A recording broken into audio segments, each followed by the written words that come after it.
John Brown and the raid on Harper's Ferry.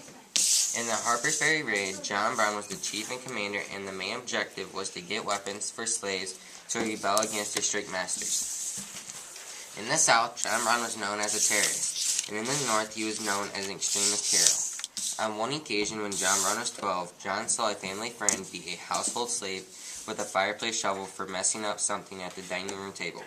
This is one reason that John Brown did not like slavery. John Brown stayed in church one day.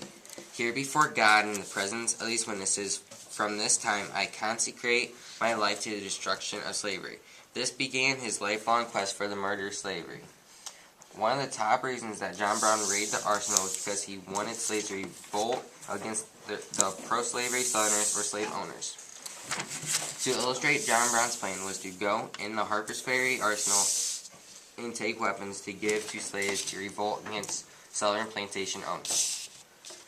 One of the reasons that Harper's Ferry took place is because of the Kansas-Nebraska Act that said that the people who lived in the territories got to vote if slavery was allowed or not allowed in the territories, which is also known as popular sovereignty.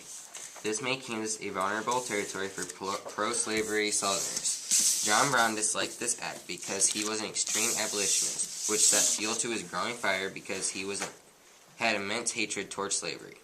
John thought if he armed the slaves that they would rebel and fight for their freedom against their masters. Unlike John Brown's plan in the raid, no slave joined him in capturing the arsenal. Thus, John Brown's men were killed. Meanwhile, he was captured and eventually hanged 2 months later on December 2nd, 1859 in Charlestown, West Virginia.